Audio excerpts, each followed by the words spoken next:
Amen. Alléluia. Bienvenue dans le ministère Réveil des Nations qui marche sur deux jambes, la repentance et la sanctification. On ne le dira jamais assez. Nous avons une nourriture solide ce matin où on va parler de la foi et l'obéissance, qui sont des éléments constitutifs de notre marche, tout comme l'est la repentance et la sanctification. Et nous verrons qu'est-ce que ça veut dire concrètement de marcher dans la foi et dans l'obéissance. Alléluia. Ce sont ces deux choses qui complètent, comme je le dis, notre marche chrétienne et qui démontrent en fait que le salut est vraiment entré dans notre vie, comme l'exemple de Jésus qui est entré dans la maison de Zachée pour lui accorder le salut. Amen. Alléluia. Alors, la foi et l'obéissance. Alors, on va prendre des exemples concrets parce qu'on doit être concret. Abraham a été appelé le père de la foi. Pourquoi a-t-il été appelé le père de la foi?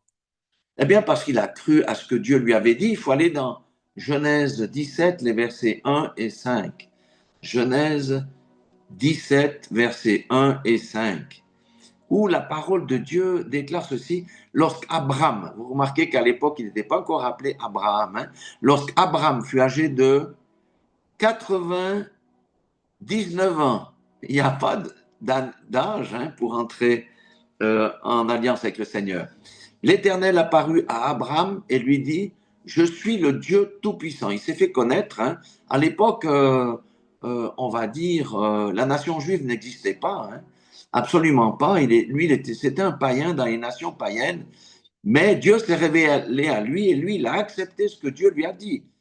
Il a dit, marche devant ma face et sois intègre.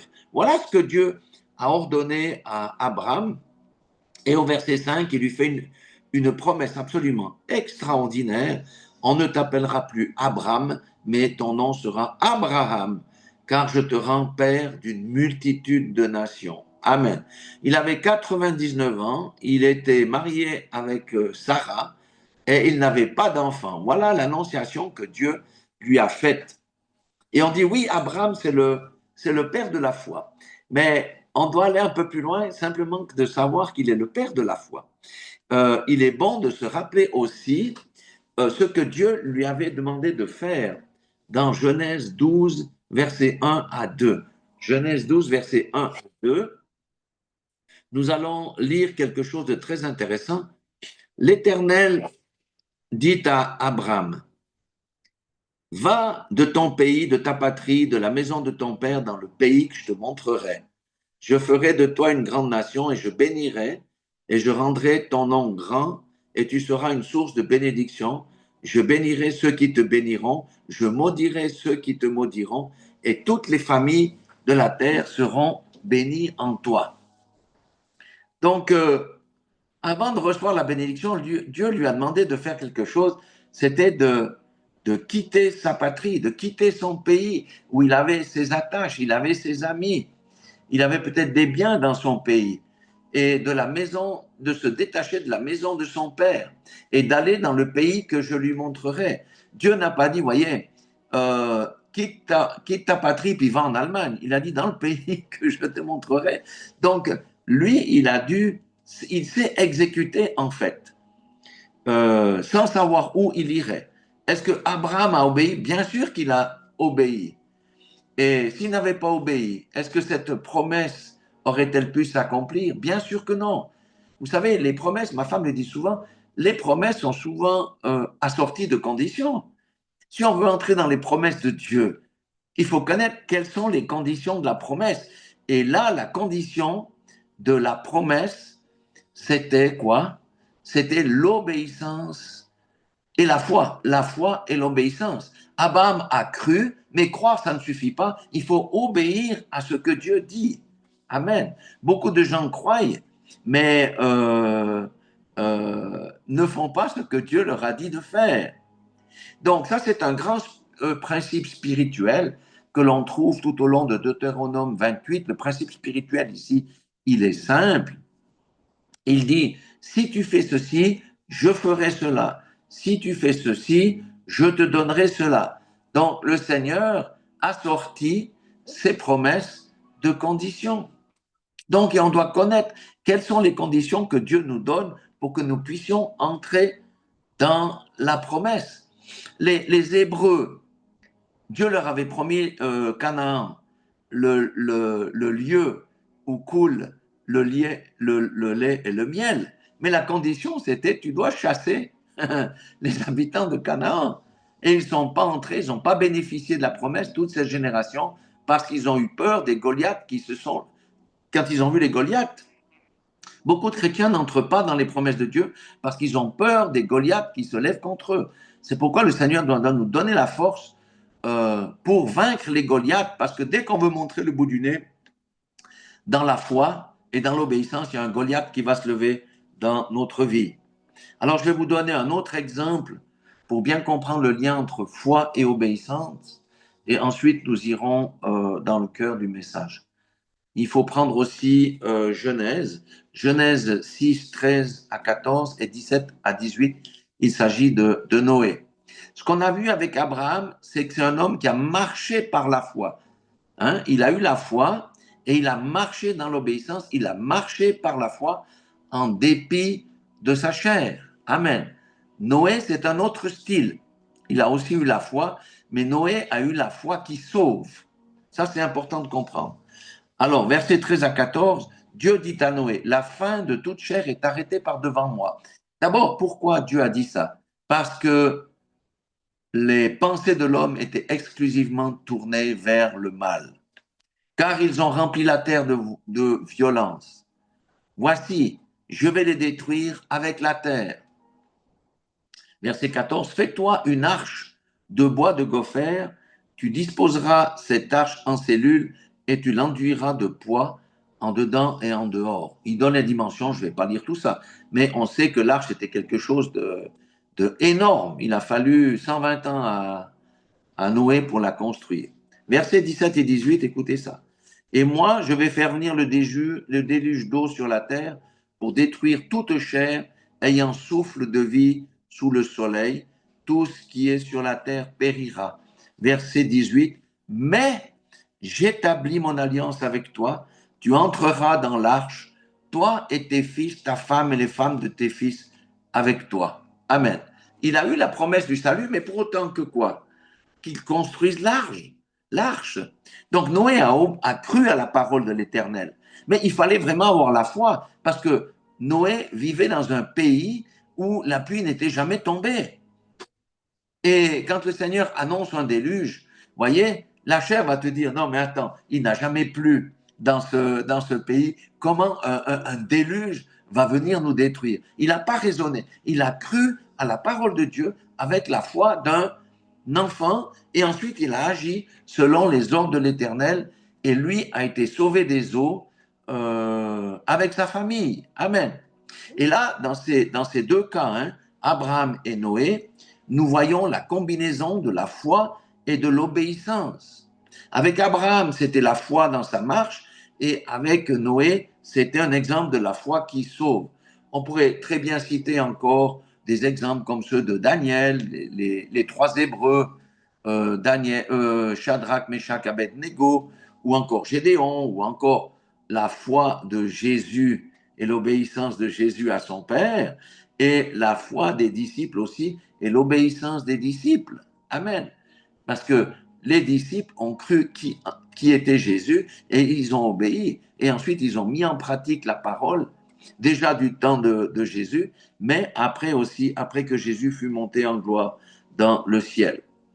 Alors, ce qu'on doit comprendre, et cette vérité doit revenir dans l'Église, c'est que la foi sans les œuvres est morte. Je répète, elle est vaine. La foi sans les œuvres est vaine. Pourquoi? La foi doit produire quelque chose. Et ce quelque chose provient de quoi? De l'obéissance. Donc, on peut dire avec certitude que la foi sans obéissance à la parole ou à ce que Dieu dit est nulle, et que c'est juste une foi intellectuelle qui ne portera pas de fruits, au mieux les fruits de la chair. Mais les fruits de la chair ne sont pas acceptables devant Dieu. Et d'ailleurs, Jacques a dit ceci pour signifier que la foi de quelqu'un doit produire les œuvres. Ce sont en fait quoi? Les bonnes œuvres que Dieu a préparées d'avance pour nous, pour que nous les pratiquions. Amen. Et ces bonnes œuvres sont la volonté de Dieu que nous sommes appelés à exécuter. Amen. Jacques a dit, montre-moi ta foi avec les œuvres. C'est pour ça qu'il a dit, la foi sans œuvre est morte. On viendra sur ce verset peut-être tout à l'heure.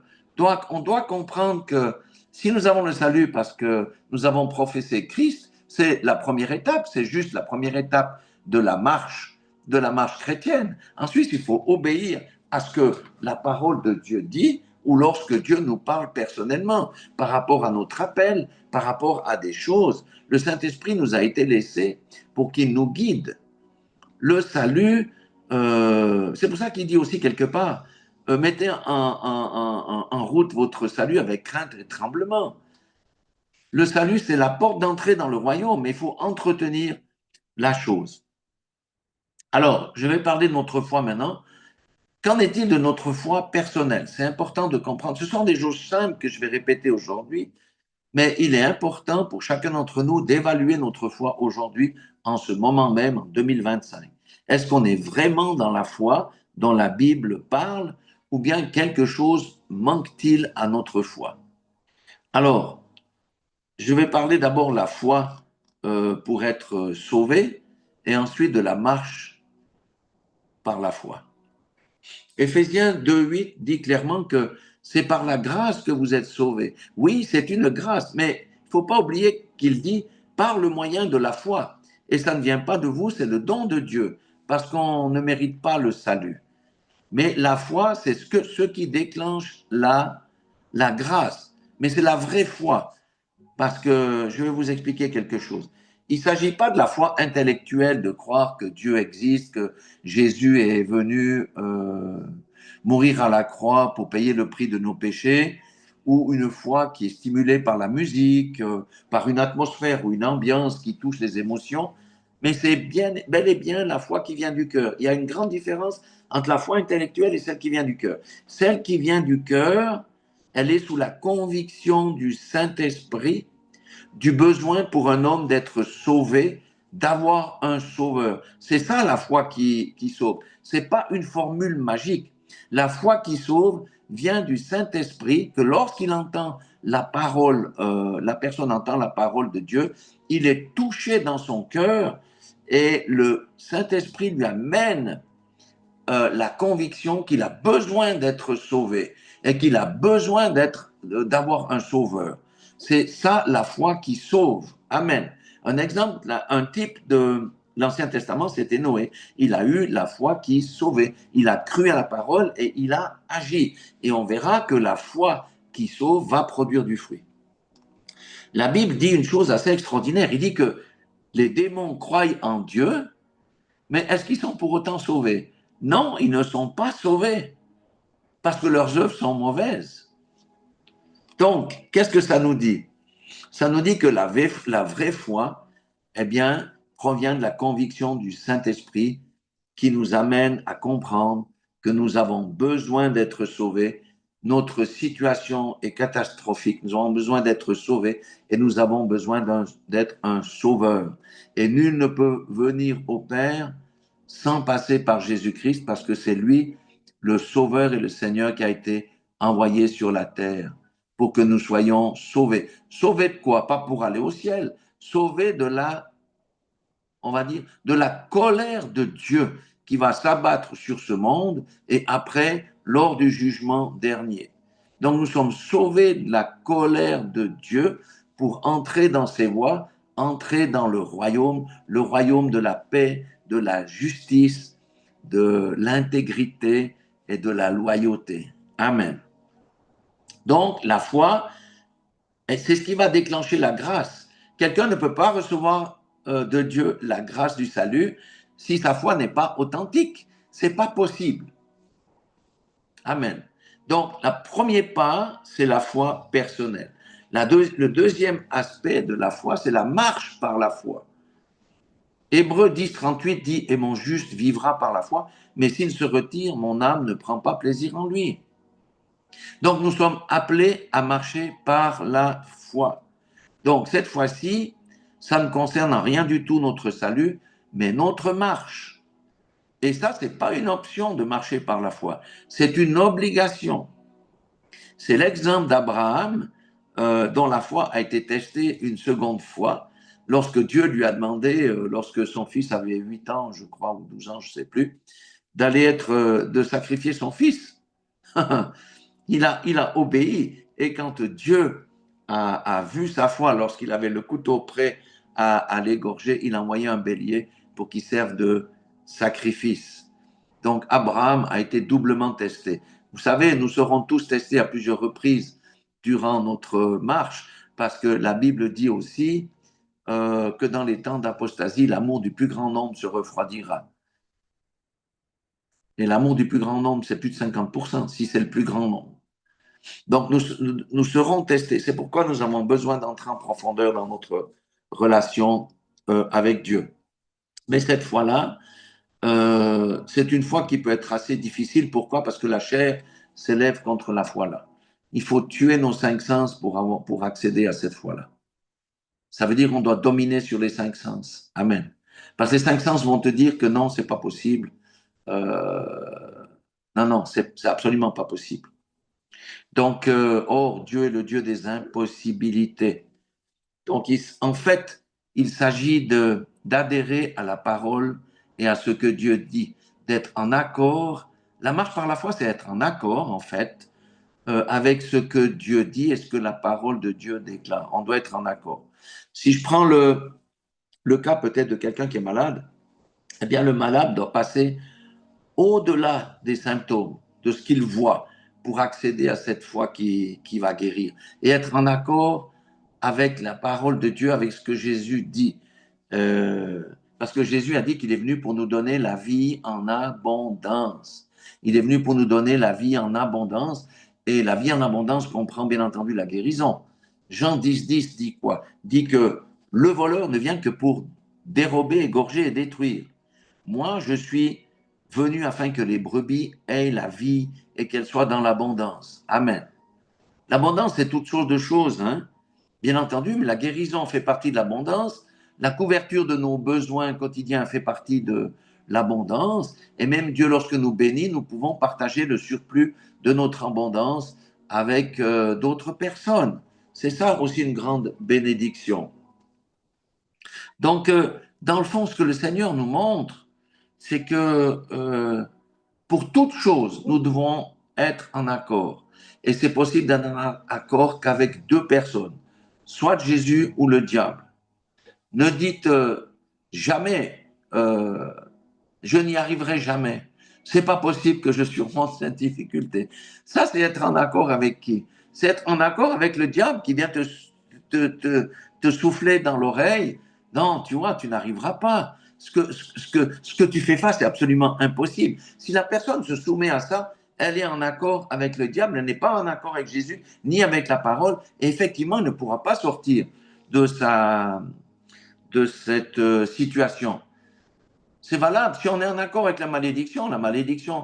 Moi, j'ai eu un frère que ma femme connaît aussi.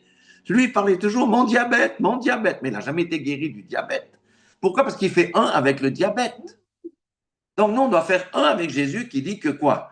Qui dit que c'est par mes meurtrissures tu seras guéri. Et croire, c'est proclamer aussi ce genre de choses.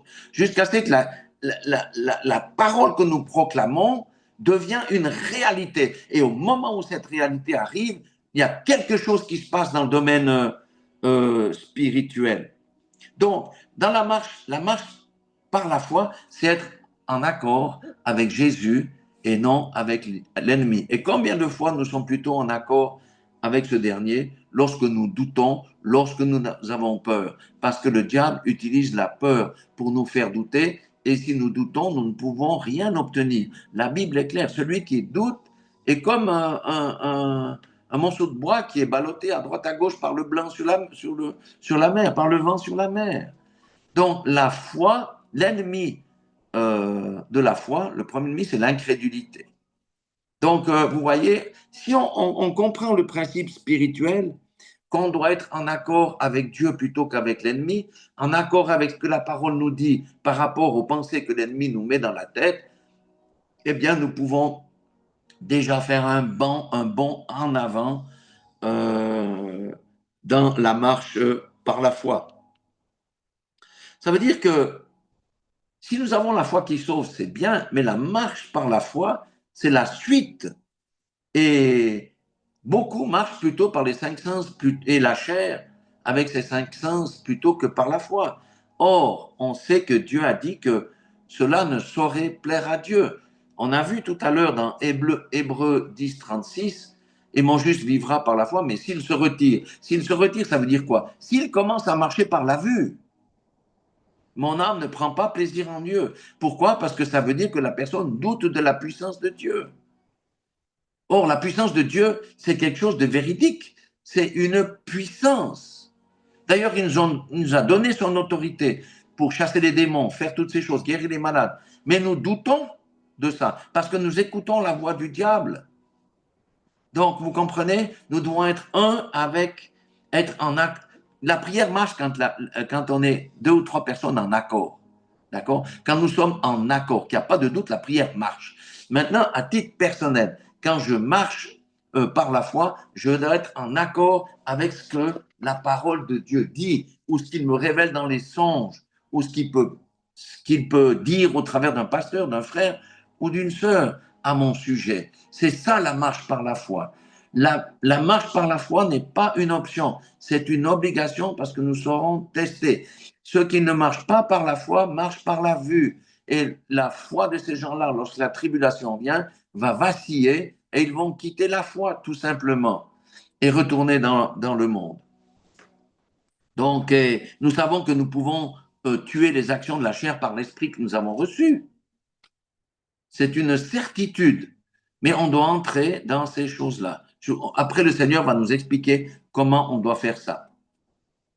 La crucifixion de la chair, c'est lorsque quelqu'un désire crucifier sa chair. Et la crucifixion de la chair est une conséquence du salut. Quelqu'un qui est sauvé va crucifier sa chair parce que c'est Dieu qui le lui demande. Amen. Prends ta croix et suis-moi. Ça veut dire, laisse de côté tes intérêts. Combien de fois nous cherchons d'abord les intérêts personnels plutôt que les intérêts de Christ? Non, mettons les intérêts de Christ et du corps de Christ avant nous. Alléluia. Donc, quiconque, oui, et quand on crucifie sa chair, on marche sur quel chemin? On marche sur le chemin étroit. Alléluia. C'est jusqu'à ce que nous-mêmes, nous mourons à nous-mêmes. Chaque parcelle de nous qui meurt, c'est Christ qui vit en plus. C'est Christ qui grandit en nous. Et c'est pour ça que c'est un chemin. Avoir la foi qui sauve, c'est le début. Mais nous vivons dans un corps de chair qui est porté et vendu au péché. Et la maîtrise de quoi, c'est quoi? La maîtrise de soi, c'est quoi? C'est par l'esprit faire mourir les œuvres de la chair. Amen. Et c'est alors que nous plaisons à Dieu dans notre marche. Mais est-ce que nous sommes encore des bébés spirituels? Ou alors, est-ce que nous marchons déjà dans la maturité, vers la maturité? Le Seigneur ne veut pas que les chrétiens restent des bébés spirituels. Il veut vraiment qu'ils grandissent. Il veut vraiment qu'ils grandissent pour aller vers la maturité. C'est une étape.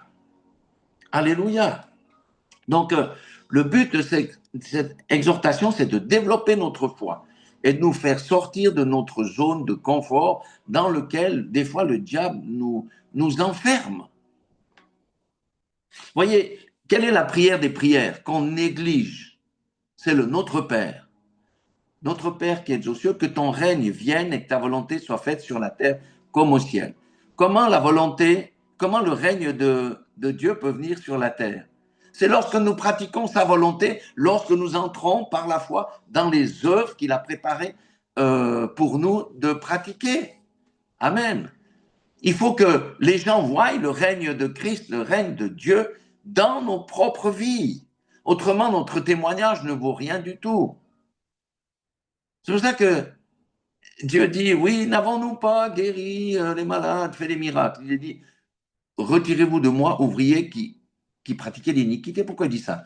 Parce qu'ils ont fait les choses en marchant dans la chair et les dons, Dieu ne se repent jamais de ses dons. Donc le règne de Dieu ne peut pas venir sur la terre tant que sa volonté ne peut pas s'exercer dans notre vie. Et l'Église, c'est un ensemble d'hommes, de femmes comme vous et moi. Et si nous voulons voir le règne de Dieu se manifester dans notre vie, il faut faire sa volonté. Et quand le règne de Dieu se manifeste dans la vie d'un saint, on va dire, parce qu'il nous a mis à part, il nous a donné son Saint-Esprit, nous sommes considérés comme saints, même si nous marchons encore dans un corps de chair, lorsque les gens voient le règne de Dieu qui se manifeste dans notre vie, c'est un puissant témoignage et ça va amener des gens à connaître Christ, connaître Dieu. Alors, comment pouvons-nous donc connaître la volonté de Dieu? La façon la plus simple, c'est de méditer la parole, afin de comprendre ce que Dieu veut de nous. Parce que Dieu, la parole, c'est notre boussole. Et en particulier, je dirais, on doit revisiter les paroles de Jésus. On doit revisiter les paroles de Jésus. Revisitons les paroles de Jésus. Parce que les paroles de Jésus valent mieux que les paroles des hommes. Donc, si on médite la parole, recherchons peut-être maintenant en priorité les paroles de Jésus. Qu'est-ce que Jésus a dit? Alléluia. Donc, la première des choses pour connaître la volonté de Dieu, c'est d'aller dans la parole de Dieu, de méditer la parole de Dieu. Et puis la deuxième, c'est lui demander chaque jour, que veux-tu que je fasse aujourd'hui? Qui le fait parmi nous tous les jours? Posons la question à Dieu. Si on se soumet à sa voix, il va nous dire, fais ceci, fais cela. Donne-moi une opportunité. Il va nous donner une opportunité. Montre-moi quelqu'un que je peux bénir aujourd'hui, que ce soit par une prière ou quelque chose. Eh bien, le Seigneur va nous le montrer. Amen. Mais pour ça, il faut lui demander. Tu dis que ta volonté soit faite sur la terre. Comment je peux faire ta volonté? Comment je peux être un agent pour que ta volonté soit faite sur la terre? Dis-moi aujourd'hui, dis-moi cette semaine, dis-moi dans ce mois-ci, comment je peux être agréable? Comment je peux marcher dans tes voies? Comment je peux faire ta volonté? Alléluia. Donc, notre effort principal à tous, c'est de nous approcher de lui en méditant la parole, dans la parole, et par une communion, on va dire, quotidienne à toute épreuve. Lorsque Adam et Ève étaient dans le jardin, Dieu venait leur parler tous les jours. Des fois, nous avons une communion avec Dieu bon, c'est soit le dimanche, uniquement le dimanche, ou alors quand on est dans des problèmes, on cherche la communion avec Dieu. Non, la communion avec Dieu, c'est tous les jours. On doit développer notre communion avec Dieu. Si nous développons notre communion avec Dieu, nous développons notre écoute. Et lui va nous parler. Comme il éveillait tous les matins, il y a une parole qui dit je m'éveille et tu me parles et j'écoute comme écoutent les disciples. Alléluia. Amen. Alors prenons un exemple, un exemple concret qui concerne tout le monde. Prenons quelques écritures. Il faut attacher un peu nos ceintures parce qu'il est bon des fois de relire la parole de Dieu. Colossiens 1, ça doit être Colossiens, j'ai noté 1, 2, 10, non, ça doit être Colossiens 2, 10, je vais vite vérifier ici. Alors, Colossiens,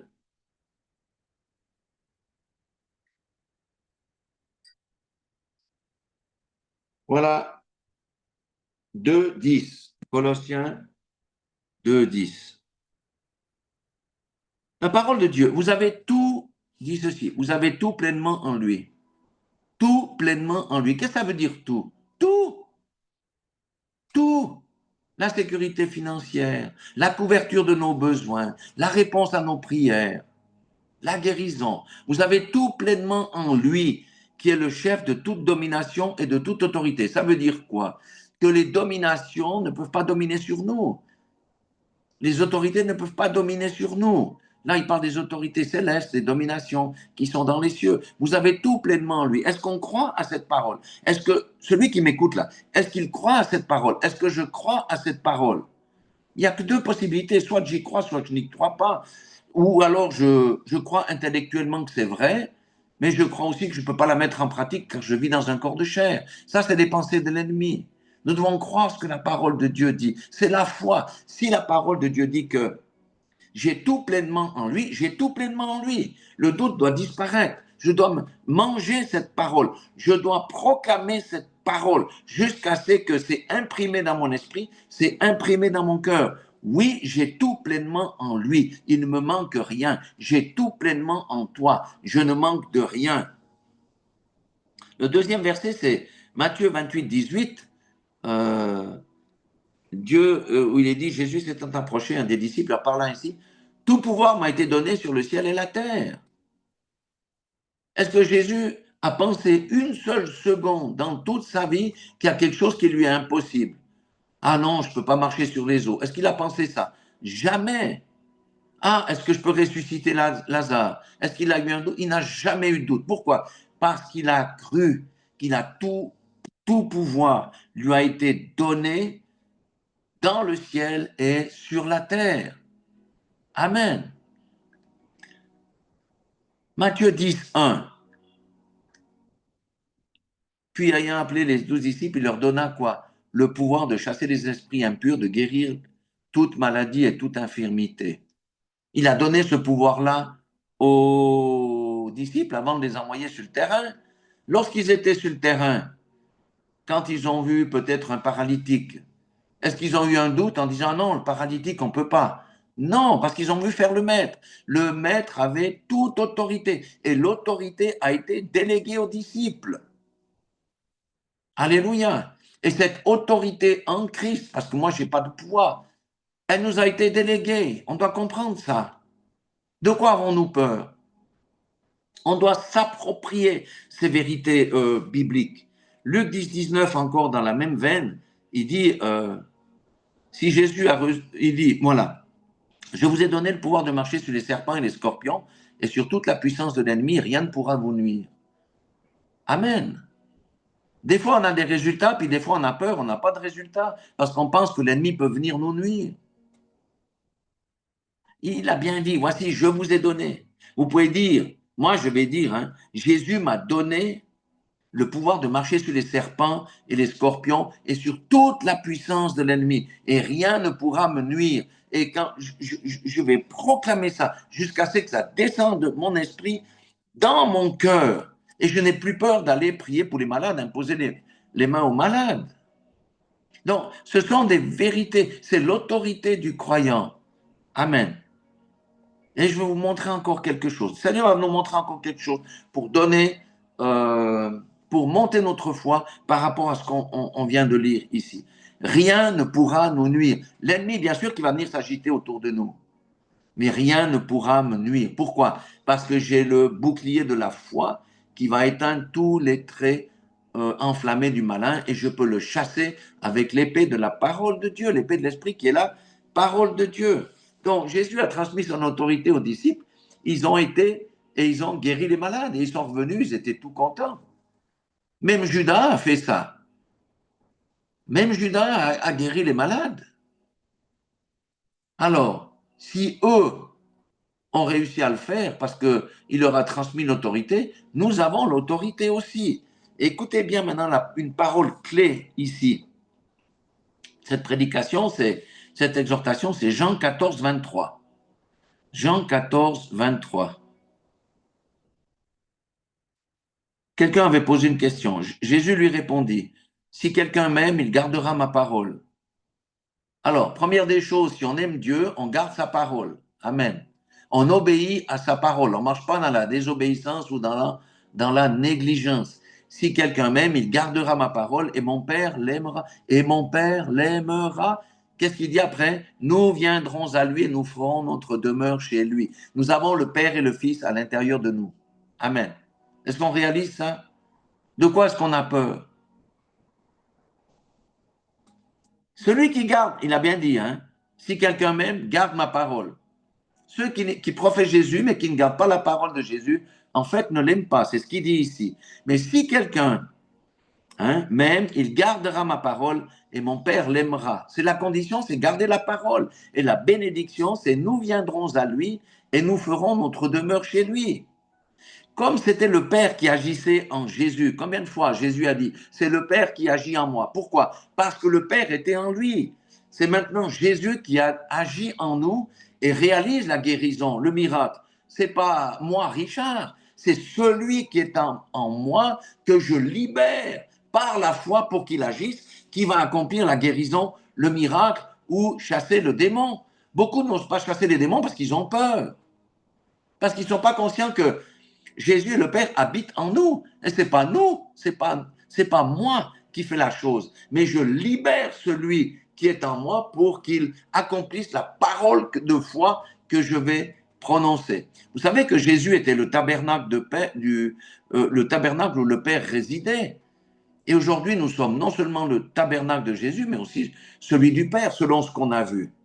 Alors donc, ceci doit plutôt nous rassurer, car si nous sommes en Christ, nous avons le Père et le Fils. Et si nous avons le Père et le Fils en nous, nous avons toute autorité sur les démons. Nous avons toute autorité sur l'ennemi, quel qu'il soit. Même l'ennemi selon la chair, on peut le lier, parce que nous avons l'autorité de Christ en nous.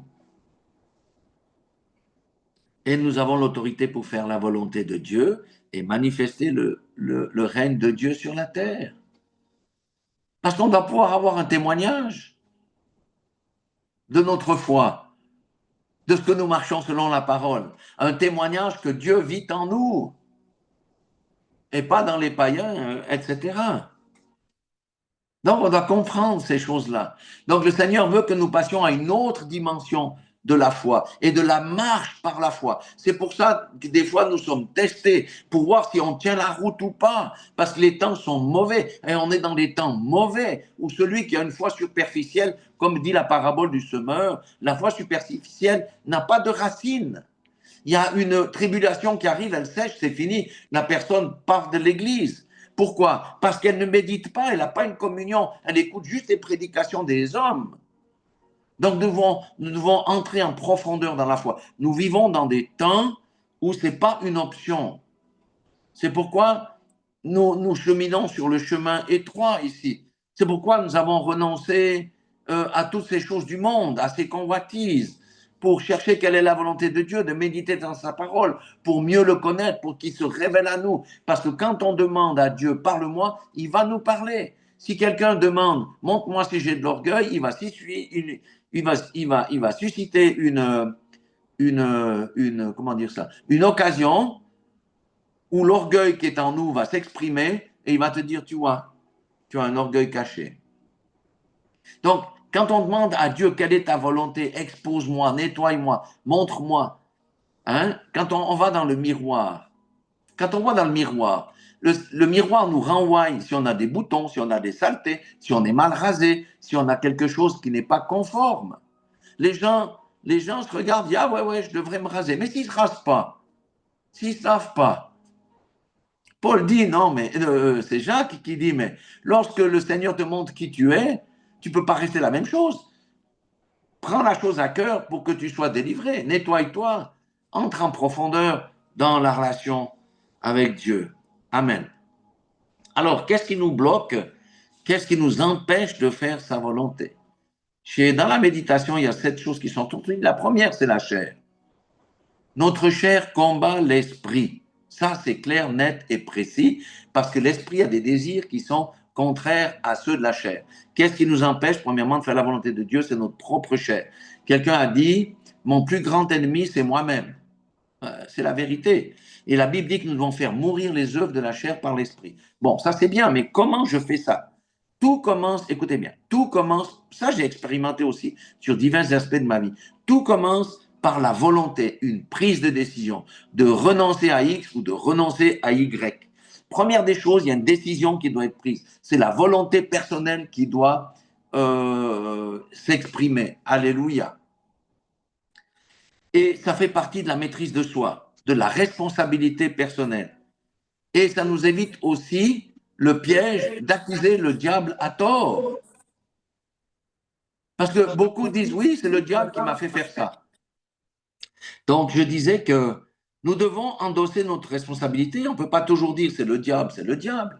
Mais quand c'est notre chair, c'est notre chair. Il faut la crucifier. On reconnaît que c'est notre chair et on la crucifie. Alléluia. Chacun doit prendre sa responsabilité. C'est trop facile de dégager la responsabilité sur autrui.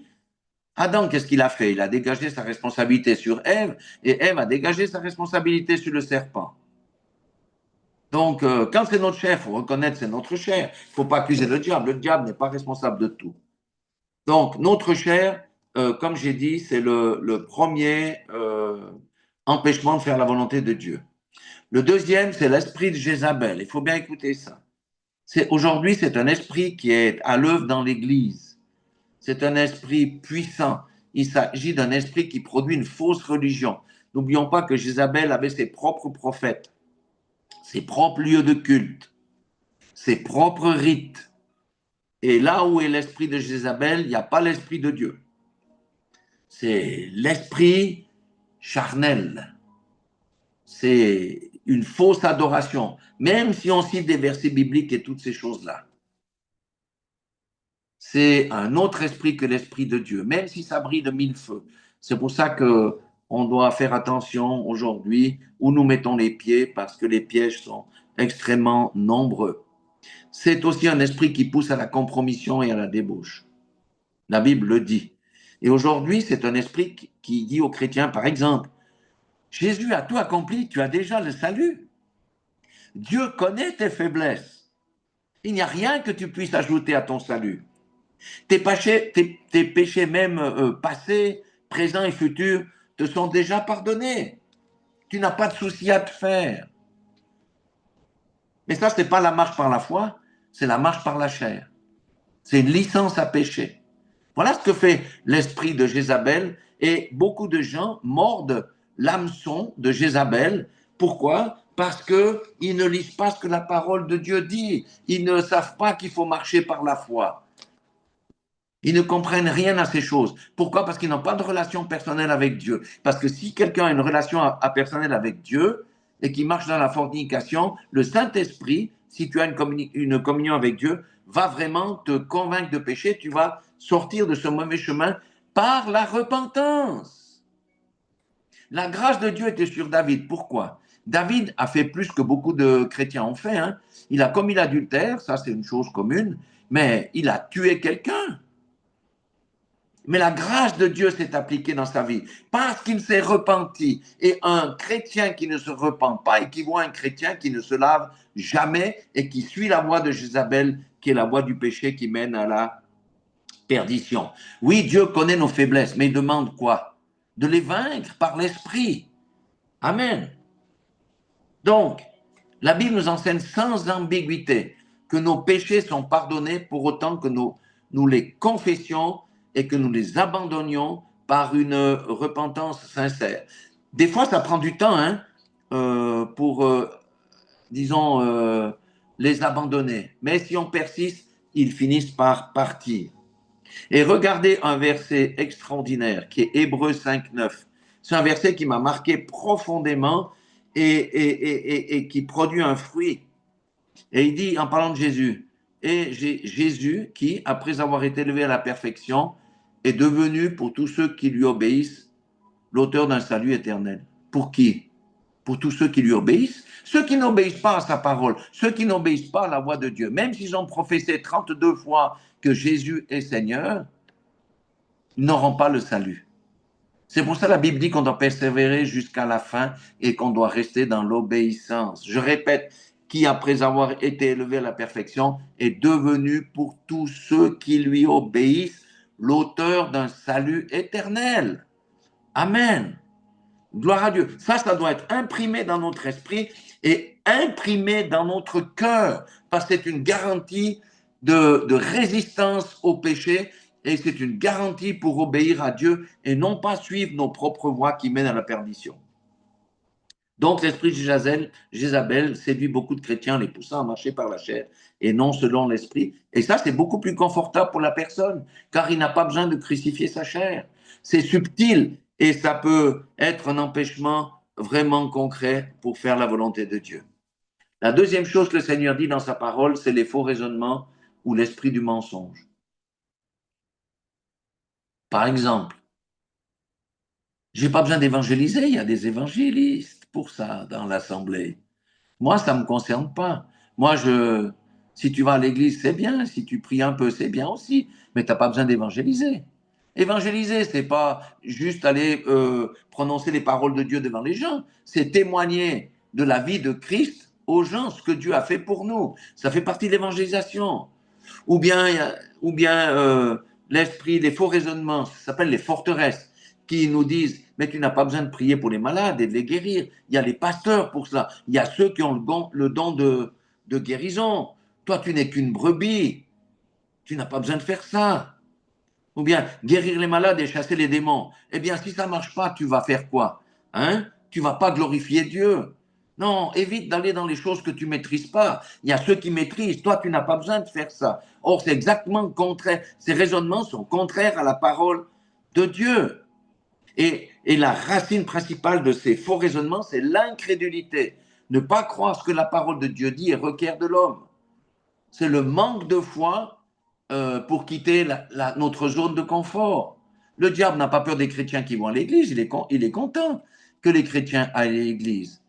Mais il a peur de ceux qui ont compris que nous sommes le tabernacle de Dieu et que nous mettons en pratique l'autorité qu'il nous a donnée. Parce que pourquoi? C'est le royaume de Satan qui est directement menacé. Amen. Donc, quand nous sommes dans cette situation, nous ne sommes plus en accord avec Christ et notre Dieu, mais nous sommes en accord avec l'ennemi car nous le suivons dans son chemin de la rébellion. Dieu nous dit de témoigner, l'ennemi nous dit, mais non, tu n'as pas besoin de témoigner. Dieu nous dit, quand tu as l'occasion de prier pour les malades, prie pour les malades qui sont guéris. Le diable te dit, mais non, ça c'est pour ceux qui ont le don, toi tu n'as pas le don.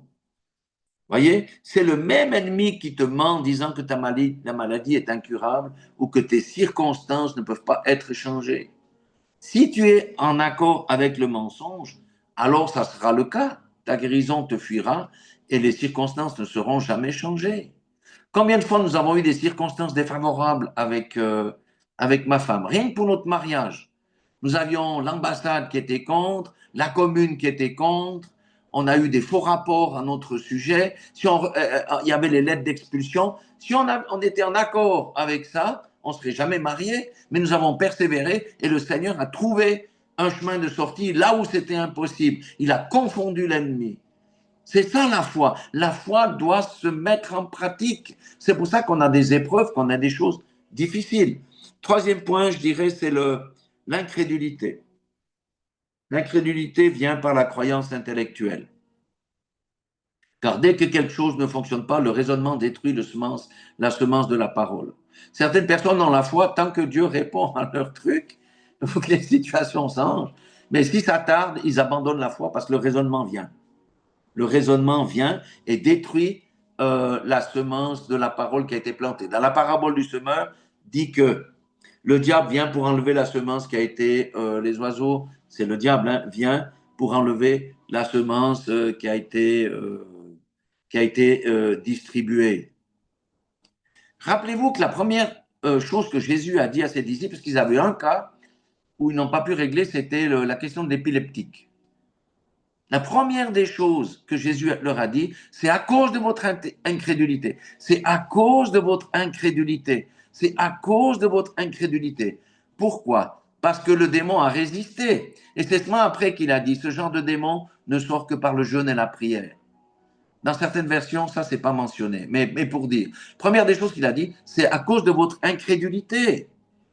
C'est le même principe d'incrédulité. Quand Pierre a voulu marcher sur les eaux, d'abord, il a manifesté sa foi parce qu'il est sorti sur la barque. Mais après, il a commencé à s'enfoncer parce qu'il a vu le vent, il a vu les flots, il s'est dit, je suis foutu, et il a commencé à s'enfoncer. Notre foi doit aller au-delà de l'incrédulité, ça veut dire des choses que l'on voit et croire ce que Dieu dit. Des fois, c'est un combat, mais quand on croit ce que Dieu dit, ça passe de notre esprit dans notre cœur et ça va bouger quelque chose dans le domaine spirituel. Et ça, on lutte contre l'incrédulité aussi par des proclamations, jusqu'à ce que la foi commence à germer et arrive à maturité. Donc, une autre chose, c'est de résister à Satan, de prononcer la parole où il est dit que celui qui résiste à Satan, c'est dans Jacques 1, 2, 7, sauf erreur, celui qui résiste à Satan, le diable est obligé de fuir lorsque la tentation vient. Un autre moyen, on va dire, moyen pour développer notre foi, c'est d'écouter les témoignages des autres. Parce que ça booste notre foi. Il y a plein de témoignages de personnes aujourd'hui. Un autre élément qui nous empêche ou qui empêche beaucoup de chrétiens de marcher par la foi, c'est l'esprit religieux. Oui, mais moi, je vais tous les dimanches à l'église. Et chaque fois qu'il y a des cultes spéciaux, je me joins à eux et je me joins souvent au groupe de prière. Et puis, dans ma vie, je fais attention à bien me comporter et je paye ma dîme, je fais de belles offrandes et je soutiens financièrement lorsqu'il y a des appels de fonds. Mais ça, c'est pas marcher par la foi. On essaie de se justifier par les œuvres pour pas faire ce que Dieu dit. Qu'est-ce que dit Samuel dans 1 Samuel 15, 22? Il s'adresse à Saül. Samuel dit, l'Éternel trouve-t-il du plaisir dans les holocaustes et les sacrifices, comme dans l'obéissance à la voix de l'Éternel? Voici, l'obéissance vaut mieux que les sacrifices et l'observation de sa parole vaut mieux que la graisse des béliers. Amen. L'obéissance est la clé pour faire plaisir à Dieu, pour que nous puissions, sa volonté puisse s'exprimer, que son règne vienne dans nos vies de manière tangible. C'est l'obéissance. Rappelez-vous, il y a 4 vertus cardinales dans la marche chrétienne. Première, la foi. La deuxième, l'obéissance. 3, la repentance, parce que des fois on chute. Et 4, la marche sur le sentier étroit qu'on appelle la sanctification. Et c'est exactement le reproche qui a été fait à Saül par Samuel et le même reproche qui a été adressé par Jésus aux pharisiens. La religiosité tue. Le manteau religieux est un manteau qui tue, qui étouffe et qui mène les gens à vivre dans une illusion. Il faut sortir de la religion. La religion n'obéit pas à ce que Dieu nous dit de faire.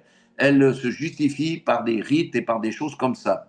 Un autre élément qui empêche, et c'est le dernier, c'est la paresse. La paresse nous empêche d'entrer dans le royaume. La paresse nous empêche d'obéir à Dieu. La paresse nous empêche de faire la volonté de Dieu. Ouais, mais bon, moi j'ai déjà le salut, hein. Ces choses-là, c'est pour les autres. Et puis par ailleurs, j'ai tellement d'occupations que je n'arrive pas encore à caser quelque chose dans mon agenda familial et professionnel qui est déjà bien chargé. Non, non, moi j'ai déjà le salut, on m'a expliqué que j'ai le salut, j'ai fait ma prière.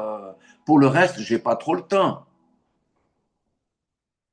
Quand on dit qu'il faut, bon, si, regardez, si vous dites soirée miracle, prophétie, la salle va être pleine. Il n'y aura pas assez de chaises. Si vous dites repentance et sanctification, il y aura combien de personnes? Uniquement ceux qui ont l'Esprit de Dieu, qui sont conduits par l'Esprit de Dieu. Il faut être clair. Les autres ne veulent pas entendre parler de repentance et sanctification parce qu'ils sont préoccupés que par maman, que par leurs propres intérêts. Et ils ne sauraient plaire à Dieu parce qu'ils recherchent les choses d'en bas et non les choses d'en haut. Alors, il y a un verset qui combat la paresse, pour ceux qui comprennent, hein, il y a un verset qui, vous savez, quand on est amorphe, je dis, mettez le doigt dans la prise où il y a 220 volts, ça va vous réveiller, mais bien comme il faut et bien. Le verset, c'est Jérémie 48, 10. Jérémie 48, 10. Qu'est-ce que dit le Seigneur à tous les chrétiens tièdes? Maudit soit celui qui fait avec négligence l'œuvre de l'Éternel. Quand il nous dit qu'on doit témoigner, quand il nous dit qu'on doit partager la parole, quand il nous dit qu'on doit prier pour les malades, imposer les mains, quand il nous dit qu'on doit marcher dans la sanctification, quand il nous dit qu'on doit crucifier notre chair, qu'est-ce qu'il dit? Maudit soit celui qui fait avec négligence l'œuvre de l'Éternel. Maudit soit celui qui éloigne son épée du carnage. Quand on dit réunion de prière, parce qu'on veut prier pour la communauté, parce qu'on veut prier pour le corps de Christ, parce qu'on veut prier pour l'endroit où on est, parce qu'on veut prier pour que la lumière du Seigneur vienne quelque part. Ah, beaucoup ont des excuses. Ah, mais ouais, c'est bien, mais moi jeudi, tu vois, j'ai une réunion. Ah, ben non, mais jeudi, moi j'ai un souper qui est prévu, ça marche pas. Mais la prochaine fois, je viendrai. Puis la prochaine fois, ça sera. Ouais, ouais, ça c'est bien. Je te redirai parce que j'ai un truc qu'il faut que je bouge, que j'annule ou que je déplace, si c'est possible. Voilà. Combien de fois nous avons vu avec ma femme, quand on fait des choses comme ça, les gens nous disent, ah, mais c'est dommage parce que en tant qu'infirmière, je travaille le samedi. Mais on a aussi vu des infirmières qui disaient, je viendrai, je vais prier pour que le Seigneur me donne quelqu'un qui va me remplacer pour venir prier pour le corps de Christ. Cette personne sera bénie et ça marche. Combien de fois nous avons vu que Dieu a déplacé l'agenda pour permettre à cette personne de venir participer à une réunion de prière. C'est ça, faire l'œuvre de l'Éternel avec zèle, n'est-ce pas? Ceux qui cherchent des excuses, c'est dès que je dois faire l'œuvre de l'Éternel, j'ai 32 millions d'excuses. Et elle est bien avec les excuses qu'elle donne, même si elle ment, parce que des fois les personnes mentent, parce qu'ils n'ont pas envie, tout simplement. Donc voilà un petit peu alors, quelles sont les solutions qu'on a pour marcher par la foi et faire la volonté de Dieu? Ben, la première, c'est, comme je l'ai dit, je répète, il faut taper plusieurs fois, méditer la parole et chercher quotidiennement la volonté de Dieu par une communion personnelle. Méditer la parole de Dieu et chercher quotidiennement la volonté de Dieu par une communion personnelle. Le deuxième point, c'est renouveler ses pensées et détruire les forteresses de pensée que l'ennemi a érigées en nous tout au long des années. Une forteresse de pensée, par exemple, non, mais toi, de toute façon, depuis que tu es gamin, tu n'as jamais rien réussi, tu ne réussiras jamais rien dans ta vie. C'est une forteresse de pensée qu'il faut détruire. Donc, il y a chacun a ses forteresses de pensée à un niveau ou à un autre, que ce soit par son éducation ou parce qu'on a écouté des faux enseignements, les enseignements de Jézabel. Il y a une forteresse de pensée qui commence à s'ériger. Donc, il faut renouveler ses pensées et détruire les forteresses de pensée. Et comment ça se fait? Ça se fait conjointement lors de la méditation et de la prière pour demander au Seigneur que l'Esprit de vérité nous révèle ou me révèle les forteresses qui doivent être détruites.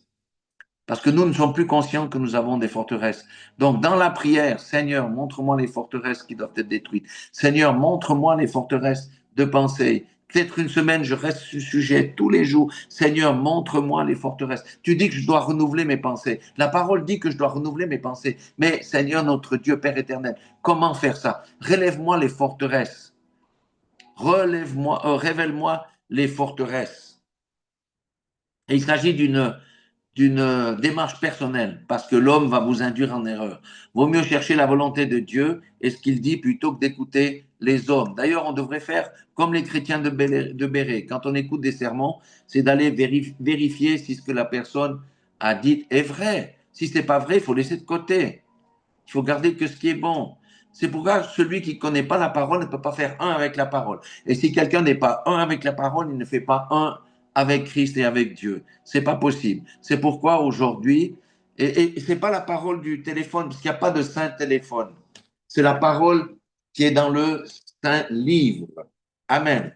Parce que le téléphone ne nous permet pas d'avoir une vision globale de ce qu'on lit. Et dans le téléphone, il y a tout ce qui ne glorifie pas Dieu qui est là-dedans. Les messages WhatsApp où on critique, on médit, peut-être des choses qu'on regarde qu'on ne devrait pas regarder, etc.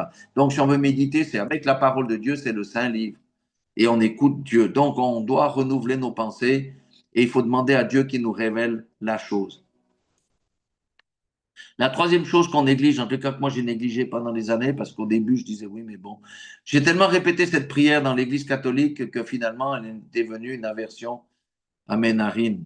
C'est prier en profondeur avec la prière des prières, le Notre Père, et supplier Dieu que sa volonté s'exerce dans ma vie et que son règne se manifeste de manière concrète parce que je veux être un chrétien qui manifeste le règne de Dieu dans ma vie. Et pour que le règne de Dieu se manifeste dans ma vie, il faut que je puisse faire sa volonté. Et voilà, on a vu tout à l'heure comment connaître la volonté de Dieu.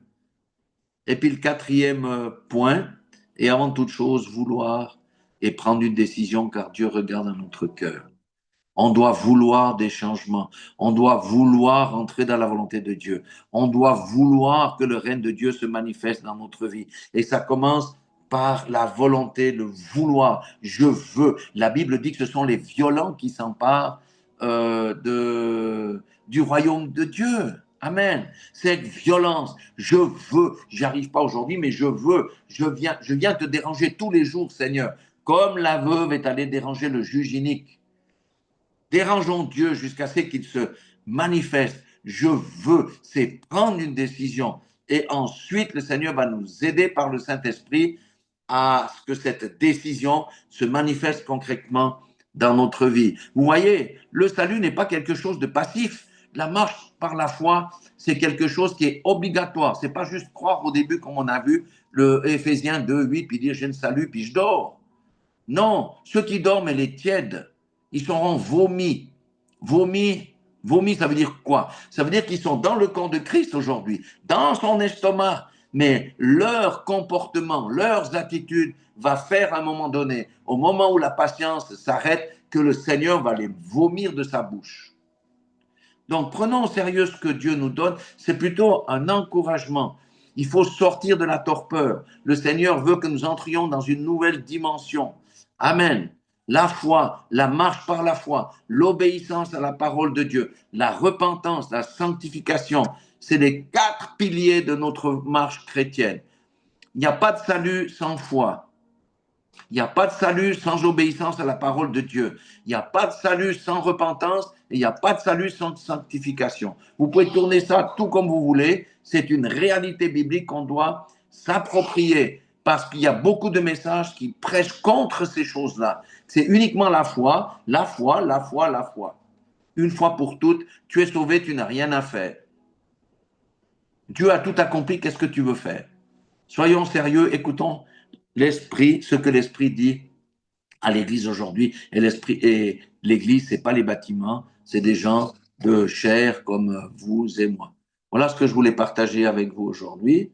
Soyez bénis dans le nom du Seigneur Jésus-Christ, que ces paroles vraiment qui ont été lâchées aujourd'hui portent du fruit dans chacune de nos vies et moi en premier. Voilà, le Seigneur vous aime, je vous aime aussi. Et il va faire de grandes choses avec nous pour tous ceux qui veulent se conformer à sa parole.